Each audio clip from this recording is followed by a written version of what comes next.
evening. The October 19th, 2021 regular meeting of the Mentor Exempted Village Board of Education is called to order. This meeting is being held in accordance with Section 3313.15 of the Ohio Revised Code. Mr. Wade, will you please call the roll? Mr. Buckley. Present. Ms. Hassan. Absent. Ms. Jisling. Present. Mr. Tuttle. Present. Ms. Briner. Here. Please join me in the Pledge of Allegiance. I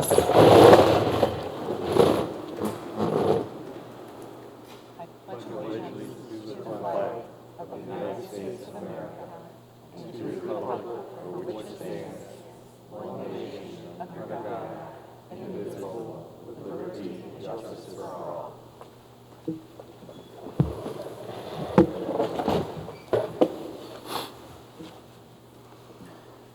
I would like to welcome everyone to the October 19th, 2021 regular meeting of the Mentor Exempted Village Board of Education. Prior to this evening, each board member has received for their review and consideration the agenda and materials associated with each agenda item for the board's approval via the district's paperless Board of Education agenda system, Board Docs. The public can access the agenda through the school district's website. The agenda is available through the district's website for public viewing the Sunday prior to the board meeting. Board members have the opportunity to call the superintendent and chief financial officer for information concerning agenda items and to request, if needed, additional information. This meeting is being televised on a delayed basis and will be shown on Spectrum Cable Channel 1026 in Mentor and Channel 1025 in Mentor on the Lake. This meeting is also being videotaped and will be shown on our YouTube channel, Cardinal TV, Mentor, Ohio. Please place your mobile telephones on silent mode during the meeting. Next, we'll have approval of minutes. We have a regular board meeting September 14th, 2021, and two special board meetings September 22nd and October 15th, 2021. So moved. Second. Please call the roll. Mr. Buckley. Yes. Ms. Jisling. Yes. Mr. Tuttle. Yes. Ms. Briner. Yes. Motion carries 4-0. Thank you. Now, Mr. Wade, in his role as CFO and Secretary of the Board Minutes, will now share some protocols regarding our public participation policy. Thank you, Madam President. Good evening. As the regulatory agent and the Secretary for the Board, I wanted to take a few moments to again clarify expectations for the public participation at board meetings to help ensure we continue to have productive and respectful meetings. The Board invites and welcomes public participation at our board meetings at 2 times during our meetings. The first opportunity to speak is typically after the approval of the minutes. This opportunity is related to board agenda items only. Participants wishing to speak on board agenda items are asked to come to either of the microphones located at the entrances. Our board policy, Policy 1.12, public participation at board meetings, requires those wishing to speak to announce their name, address, and schools where their children attend, if applicable. Each statement made by a participant shall be limited to 3 minutes, and any questions must be addressed to the presiding officer. No participant may speak more than once on the same topic unless all others who wish to speak on that topic have been heard. Likewise, the second opportunity to speak on any item is near the end of the agenda. Again, participants wishing to speak on board agenda items are asked to come to either of the microphones located at the entrances. Our board policy, Policy 1.12, again states those wishing to speak to announce their names, address in schools where their children attend, if applicable. Each statement, again, must be made by participants, shall be limited to 3 minutes, and any questions must be addressed to the presiding officer. No participant may speak more than 1 time on the same topic unless all others who wish to speak on the topic have been heard. I will welcome you to the microphone and ask you to state your name, address, and if you have children in the district per the policy, so I can accurately and appropriately record this information for our minutes. Once I have that information, I will welcome you to share your comments, and your 3 minutes will begin. At the end of the 3 minutes, I will let you share your last statement and thank you for sharing your thoughts. We will move on to the next speaker at this time. I would remind everyone that the board meeting is a session for the board to conduct their business. The board, superintendent, and I recognize and appreciate the public session as part of that business. During the hearing of the public, we will ask that all speakers exercise the appropriate decorum for the board to conduct their business. Specifically, in the case of public participation, All members of the community, including but not limited to participants, Board of Education members, and district personnel, need to be treated with respect. People should speak in an appropriate tone and refrain from using inappropriate or harassing or threatening language. Furthermore, members of the audience should not interrupt or speak out during any portion of the meeting, as each person can and should have the opportunity to speak uninterrupted if they so choose. If you have something to say, we invite you to join us at the microphone when it is your turn. We will also ask if you have something to say, you follow these guidelines so that we are able to complete our meeting in an orderly and productive manner. As well, ensure we are able to hear any comments or concerns shared. Please know, anyone who repeatedly fails to comply with these expectations outlined or deters the board from being able to conduct business will be told to leave the meeting. If at the end of the public participation, the board or administration do not make any statements, please know this in no way demonstrates a lack of care for the comments shared by our community. The Board of Education wants to be thoughtful in their approach and will work with the superintendent or myself to evaluate the comments shared, and a response may be shared in a timely manner if and when appropriate. Again, our intent for our public participation is to have us hear our stakeholders, so the board and administration may use the feedback to best serve the community. It is our hope that by clearly establishing protocols and expectations that we can continue to have meetings like last month that align to our mission, vision, and strategic plan of Mentor Schools, as well as model for our students the appropriate way to engage in meaningful discourse. So this now would be the time, if anyone has any comments related to agenda items, to please come forward to one of the microphones.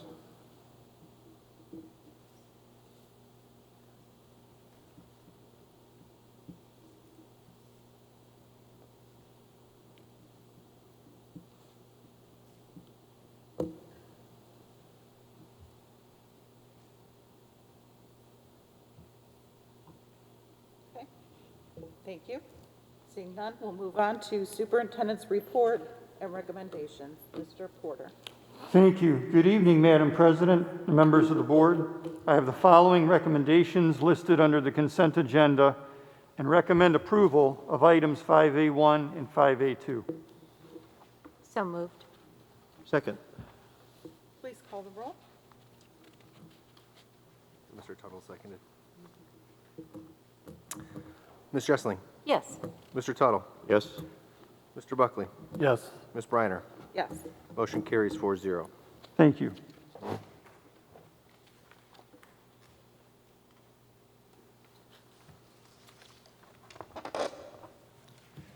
Madam President and members of the board, at this time I would like to recognize our PTA and PTSA presidents.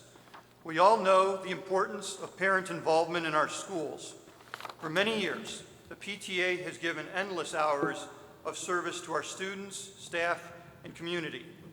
We are very thankful to them for their many projects and their tireless dedication. If our presidents, or that's especially true, I need to say, within the last 19 months, having a parent leadership position for the schools was not easy or fun, given all of the additional challenges of COVID, the fundraising, the development of many alternative activities to keep our students and families connected. Your commitment has been so appreciated, especially this past year. At this time, I would invite you to the bottom of the stairs, if you're here, if you're a PTA president or vice president, and we will call your name one at a time to come up for a small token of our appreciation.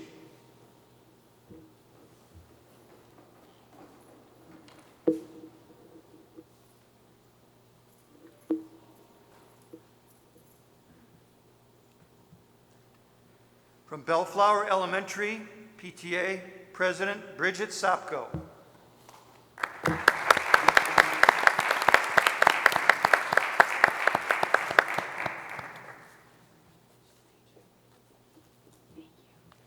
Fairfax Elementary, Kelly Jankowski.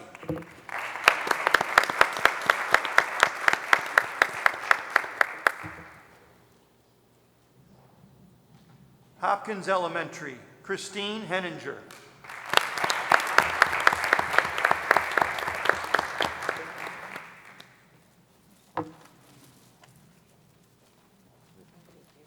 Lake Elementary, Stephanie Davis.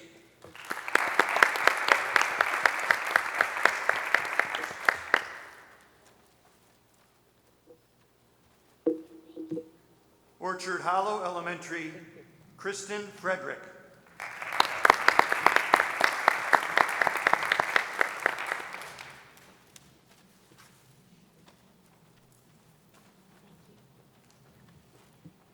Ridge Elementary, Kelly Kelbach.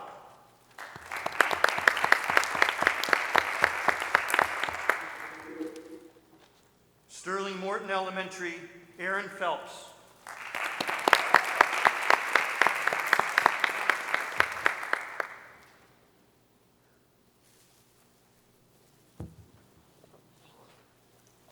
Memorial Middle School, Jen Williams.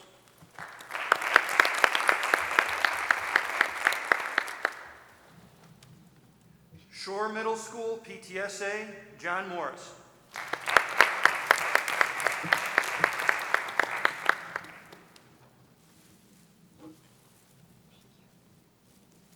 Mentor High School, PTSA, April Helkberger.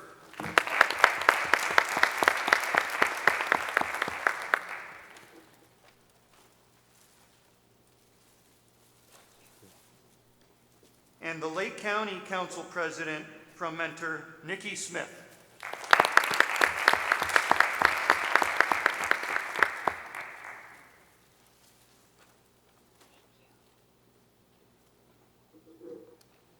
If we could give them one collective round of applause.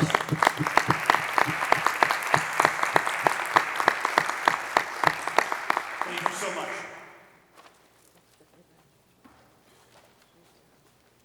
Thank you, guys.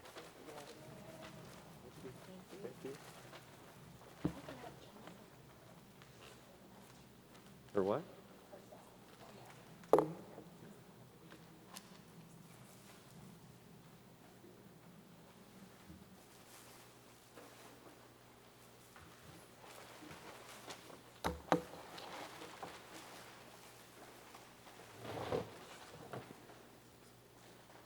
right, at this time, we're just going to take a quick 5-minute break for anyone that would like to leave.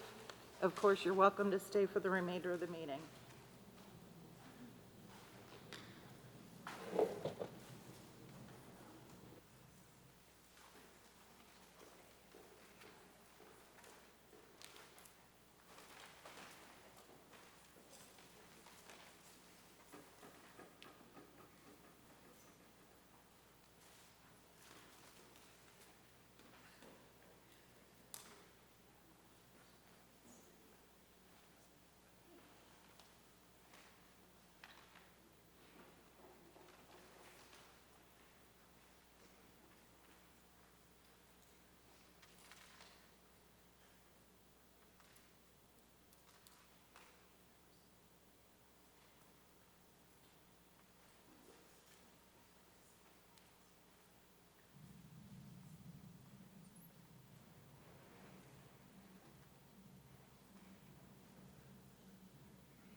Mr. Porter? Thank you. Madam President, members of the board, I have the following Board of Education policies on the agenda for a first reading. I do have a revised version of the communicable diseases policy to present as a first reading based on the feedback we received from the community. While good communication is always the intent, the policy helps to ensure communication to the board before decisions are made in order to keep the board informed, while also allowing real-time decisions to be made, which we have learned is sometimes necessary in the midst of a pandemic. This is being proposed as a first reading, so no vote is necessary tonight, and the public will still be able to offer any feedback prior to a final vote. Madam President and members of the board, I have the following Board of Education policies on the agenda for a second reading, and I am recommending approval of all those policies. So moved. Second. Please call the roll. Mr. Tuttle? Yes. Ms. Jessling? Yes. Mr. Buckley? Yes. Ms. Briner? Yes. Motion's carry 4-0. Thank you. Madam President and members of the board, I am recommending approval of agenda items C1 related to certified personnel and C2 through C4 all related to human resource matters. So moved. Second. Please call the roll. Ms. Jessling. Yes. Mr. Buckley. Yes. Mr. Tuttle. Yes. Ms. Briner. Yes. Motion carries 4-0. Thank you. This concludes my portion of tonight's agenda. Thank you. Board of Education report and recommendations.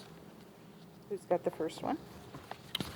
I'll take that, Madam President. Madam President, members of the board, I'm asking that you approve business items A1 through A3 regarding the auction and sales of surplus materials and our real estate for public auction.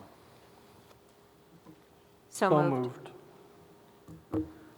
Second. Please call the roll. Ms. Jessling. Yes. Mr. Buckley. Yes. Mr. Tuttle. Yes. Ms. Briner. Yes. Motion carries. And the legislative report, Mr. Tuttle. Thank you, Mrs. Briner. Recently introduced legislation. I'm not going to read all of them. I'm going to highlight those that I feel you have some comments. We certainly encourage those from board members. House Bill 411, introduced by Reps Gary Click and Diane Grindell, to prohibit mandatory disclosures related to an individual's COVID-19 vaccination status and prohibits disclosing an individual's COVID-19 vaccination status without written consent. House Bill 424, introduced by Rep. J. Kyle Kohler, Republican Springfield, to prohibit public schools, among others, from requiring a COVID-19 vaccination, prohibit requiring an individual to show proof of a vaccination, prohibit requiring an individual to show proof of a COVID-19 vaccination, and provide civil immunity. House Bill 425, introduced by Reps Scott Wiggum, Republican Wayne County, Thomas Hall, Republican Madison Township, to prohibit a school from requiring a COVID-19 vaccine or any other genetic vaccine technology, prohibit a school from requiring an individual to wear a facial covering, and prohibit a school from requiring COVID-19 testing. House Bill 432, introduced by Reps Jeffrey A. Crossman, Democrat Parma, Lisa Sobecki, Democrat Toledo, to require the State Chief Information Officer every 2 years to conduct an examination of ODE to determine the risk of a data breach. House Bill 435, introduced by Reps Rick Carfagna, Genoa Township, and Bill Zeitz, Republican, to prohibit a school district from requiring a student or employee to receive a COVID-19 vaccine unless that vaccine has been granted final approval by the Food and Drug Administration. Establish exemptions for students and employees should an approved COVID-19 vaccine be required by a school or employer, and establish restrictions and exemptions for public and private employers as they pertain to COVID-19 vaccines. Senate Bill 221, introduced by Senator Antoni, Republican of Miamisburg, to include a laptop, netbook, or tablet computer from sales tax if purchased during the sales tax holiday, and increase the allowable price for school supplies and school instructional material. That's a no-brainer as far as I'm concerned. You should be allowed to do that. Hope it goes through. Senate Bill 240, introduced by Senator Bob Patterson, Republican, Washington Courthouse, to establish a process that would allow the merger of one or more community schools and nonprofit operator into a community school network. Any thoughts or comments on those from board members? It seems like they want to allow the building and consolidating of smaller ones who want bigger units. To me, all driven by the profit motivation. Excuse me for saying that. Senate Bill 251, introduced by Senators Tim Schaefer, Republican Lancaster, Ohio, Tina Mahathra, D. Columbus, to allow a person under 16 years of age to be employed between 7 p.m. and 9 p.m. during the school year if the person has parental or legal guardian consent. I don't see a problem with that. Any thoughts or comments, input, questions? Thank you. That's it. Thank you. All right, we're going to pass on the OSBA Student Achievement Report since Ambreen is not here. Moving on to Chief Financial Officer's Report and Recommendations. Mr. Wade. Madam President, members of the board, Mr. Porter, just wanted to highlight a few of the items that we have here on the consent agenda for my office. I did want to note one change in the budget book on page 2 of the financial and miscellaneous briefs. Number 7 specifically has been corrected on board docs, but in your books it may not have been corrected. For fiscal year 21, income was $41,089,993, not $41,115,338 as noted. Wanted to kind of share an overview of some of the things that's happening with our budget as we appropriated the monies last meeting. Currently, right now, revenue is down $458,947 this month compared to September of fiscal year 21. That's primarily because we're waiting on a tuition payment from the state. They are behind as they continue to update based on the new funding model, as well as we didn't receive a connectivity grant that we received last year in September.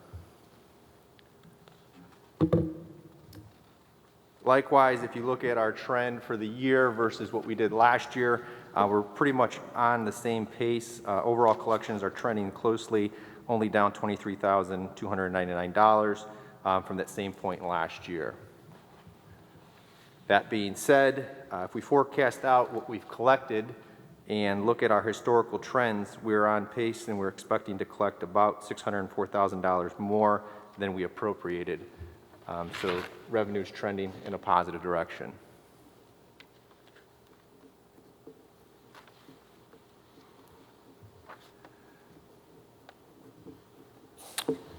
If we look at our monthly expenses, we can see that our actual expenses for the month were up $6 million from last year at the same time.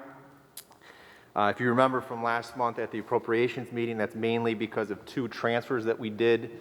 We did a $2 million transfer to catch up in our budget reserve policy for a transfer that wasn't made prior to Mr. Wilson retiring, as well as we put $3.37 million into our capital improvement fund to continue to improve the facilities of our district.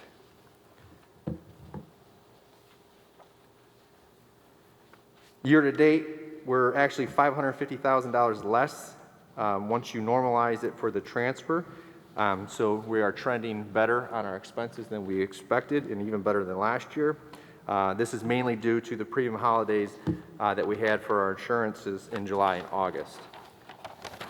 If we were to forecast out the remainder of the year, and again, basing it on our historical trends that we've seen over the last few years, we're expecting to be about $2.1 million less than we budgeted.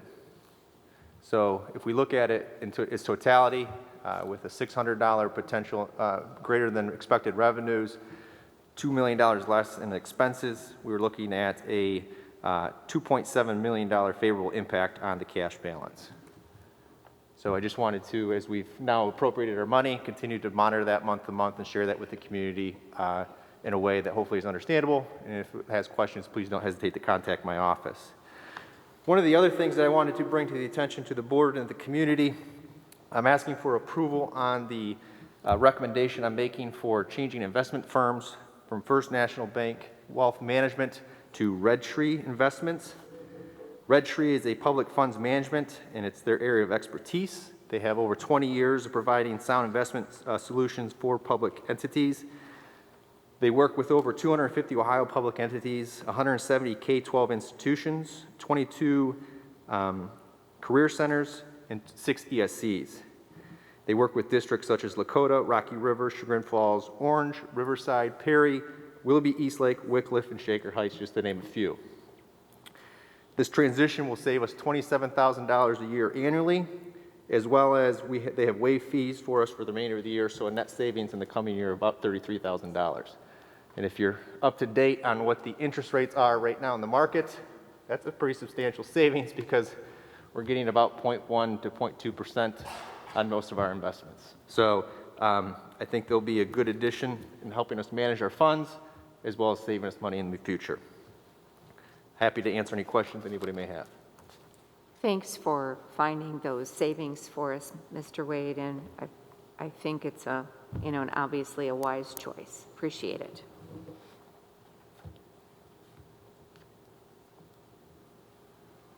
At this time, find my notes here, I would ask for the board's approval of items A through H. So moved. Second. Please call the roll. Mr. Buckley, Yes. Mr. Tuttle, Yes. Ms. Jessling, Yes. Ms. Briner. Yes. Motion carries 4-0.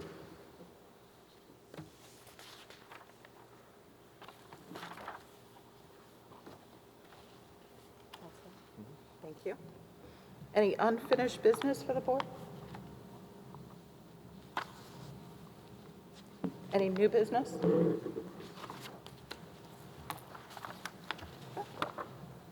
Moving on to hearing of the public.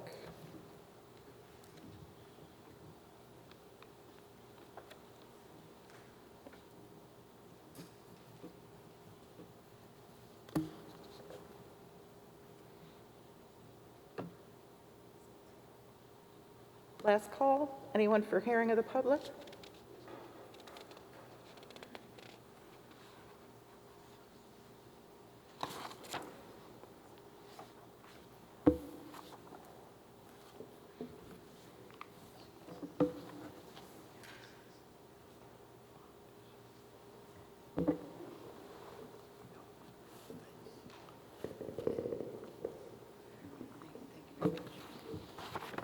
School board members, I'm Linda O'Brien.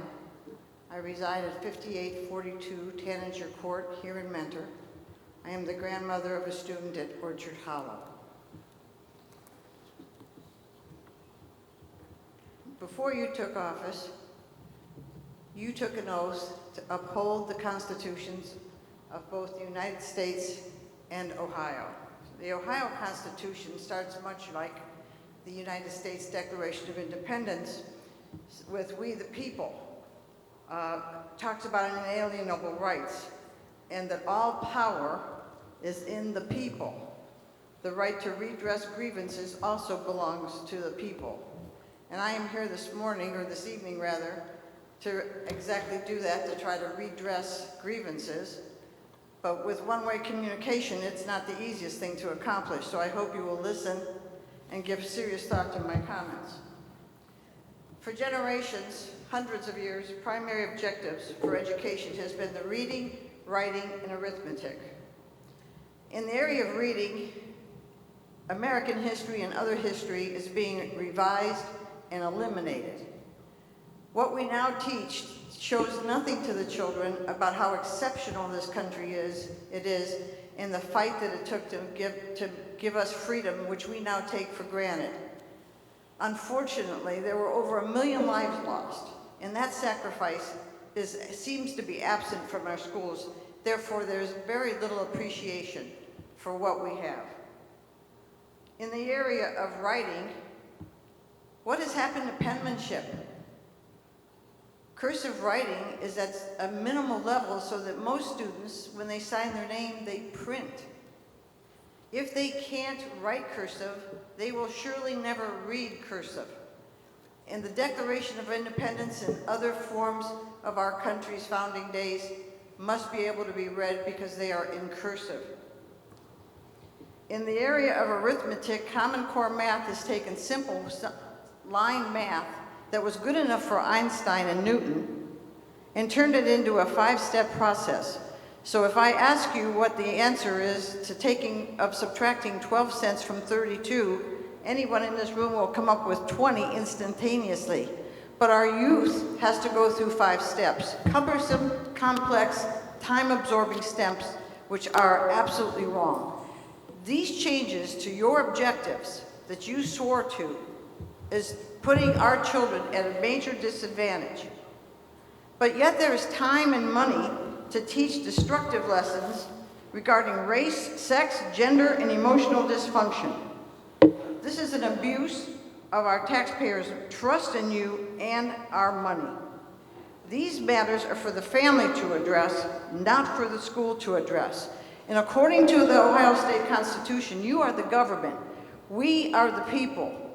And we are not co-parenting with you in raising our children. I wish that you would go back to the basics and teach what was used to make this country strong. If you're not willing to do that, then you will leave us no choice but to find ways to eliminate you from office and put people in who believe in this country, who will stand on what it was founded in, and who will help our students become the next great generation of America. Thank you very much. Thank you.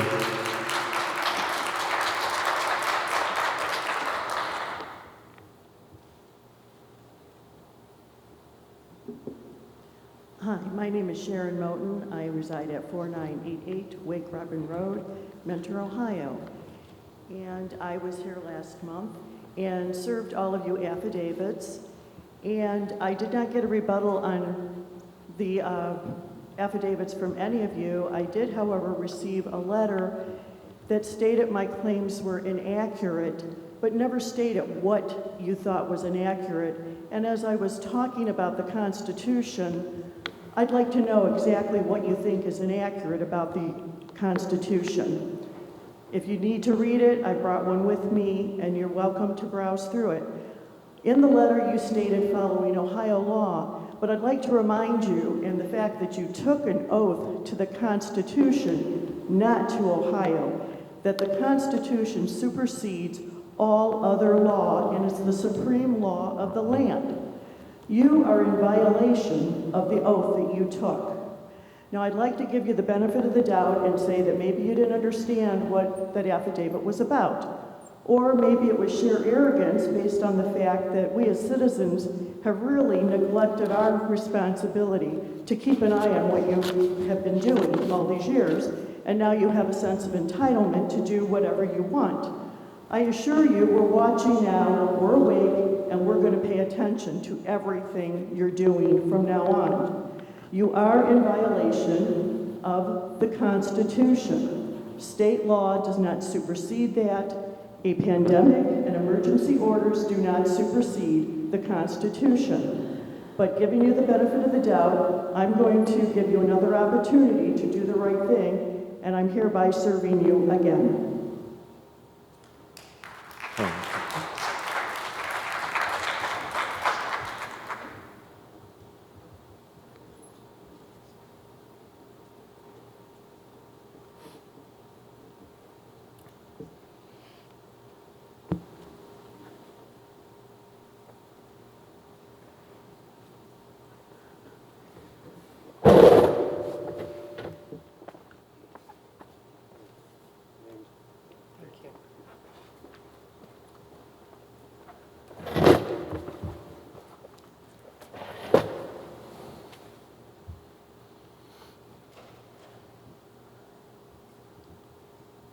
Does anyone else wish to speak?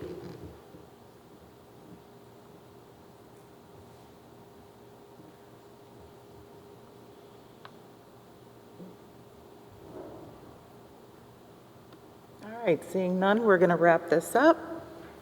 Do we need executive sessions this evening? No. Then we will have a motion to adjourn. So moved. Second. Please call the roll. Mr. Tuttle. Yes. Ms. Jessling. Yes. Mr. Buckley. Yes. Ms. Briner. Yes. Motion carries 4-0.